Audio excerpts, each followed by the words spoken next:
Hey, what's up? Welcome to episode 3 of FUTR.AZN, where we feature local Asian entrepreneurs and creatives from Vancouver.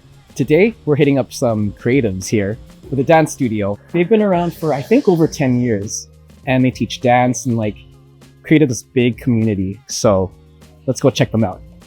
Hi, my name is Christopher Wong. I'm the creative director and co-founder of Culturally Defined CFEC. And hi, I'm Briggs. I am the co-owner and operations director of Culturally Defined.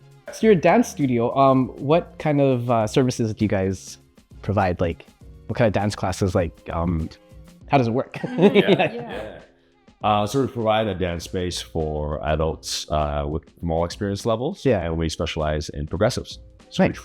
we like to do a form of structure, Yeah. which we call kind of like a well-rounded and complete dance experience. Yeah. For anybody that just wants a nice balance of, having a life, but still being able to dance regularly and progress in it. Okay, cool. So Progress in it. do you also do drop-ins and So right now, our main kind of chunk, most of our community members are in our signature progressives. Okay. Those are 4-month programs. We do a blend of technique training, and then they get into show prep, and then we finish off with a really big showcase at the end of the season. We do that twice a year. So it's a really good time. And most of our community members, the people that come through these doors, are in the signature progressive. Yeah. From there, we do sprinkle in some workshops every month, and also a couple 4-week sessions, which are like baby progressives. It's always going to be a little scary coming into a dance space, especially as an adult. So finding that camaraderie, building friendships in the space. You see the same group every week for the whole 4 months. Yeah. So you kind of get to really know each other. Yeah. And there's a bond that comes and builds from these group classes. So Yeah. that's been something really special. Nice. I think it's always important for us to find balance as instructors and as creatives to refill our pool. Right? Yeah. Sometimes we're like, oh, we give. Yeah. It's truly so much more than just hey, it's my choreography. Especially in these progressives, I find our instructors, including myself, I really am giving them everything. Yeah. Experience, why I do it, how it connects to me, and how I can find ways to help it maybe find their version of what connects to them. We're so grateful for the people that we've been able to surround ourselves with, and the team has allowed both of us to really focus in on what our strengths are. And we're inspired by all of them, so they're able to help us it's a really beautiful exchange. Making sure that all ends of the community are being built out in a really nice way. I think that's been really great. As Asian entrepreneurs, how important is it for you to represent your heritage and build community? It's very important. I mean, we're in a very specific scenario where, as Asians, we are teaching hip hop dance. Yeah. It's just guests in another culture. And Yeah. I think what has helped me understand a lot about what we do and how we can continue to honor it is, in this melting pot in North America, we're constantly trying to find our identity. Yeah. Where do we fit as a minority? How do we learn about our own ancestry, but at the same time fit in with the society that we're in? Yeah. So I think being a guest of hip hop culture, and helping share the space in it, makes me really kind of dig deep and go okay, cool. There's the novel side, there's the entertainment side of it, the people that find fun, they want to come to.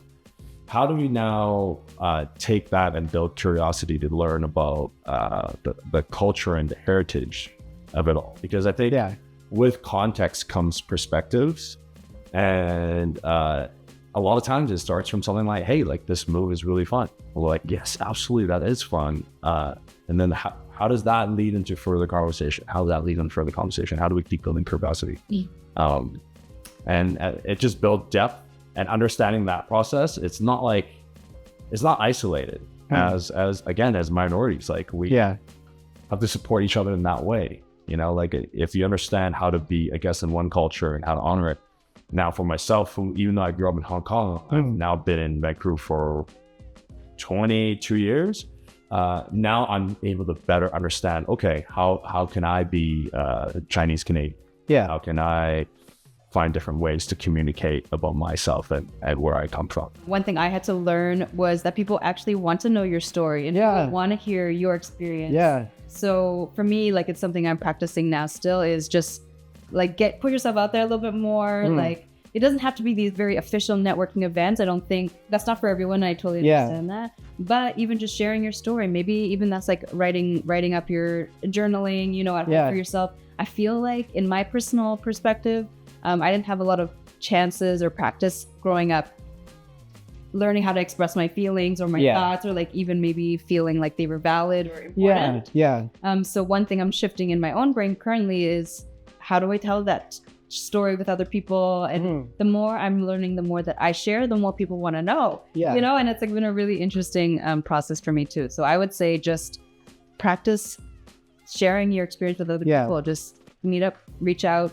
talk about what you're going through, what you're learning along the way. I think taking a very humble approach is really, really special when you're making connections. Because the second I started to open up a little bit, I'm seeing the passion and the interest from other people, and that is the thing that builds these kind of relationships and connections. I don't think we all are expecting a lot, you know. We're not like, oh my god, tell me, you know, like how much money you make. No, it's not about that at all. But it's like, I think there's a very human connection and a real beauty that comes from being honest and vulnerable with one another when maybe that wasn't super available at home. And the more you do that too, it actually encourages and inspires other people to want to share with you as well. Absolutely. So it's like, keep it going, you know. Our next showcase is going to be in July. We're really excited about this. We're currently about halfway through our signature progressives, so about 2 months in. So now we're switching gears and we're starting to prepare for the show, which is going to be really, really fun. This season we're going to have 2 shows. It's going to be July 11th and 12th, which is a Friday, Saturday, which we're excited about. And it's going to be at the Hollywood Theater. Nice. So it's a good venue. It's a gorgeous venue. It is, honestly, we are truly proud of the community that we've built, both the dancers and the audience that we've been able to share the space with, and we're really excited. The shows are going to be really fun, and we'll share them all on our socials and our website. Sweet. All our information on our website, culturallydefined.com. We are also sprinkling into the YouTube world, so that's going to be at CV Clubhouse.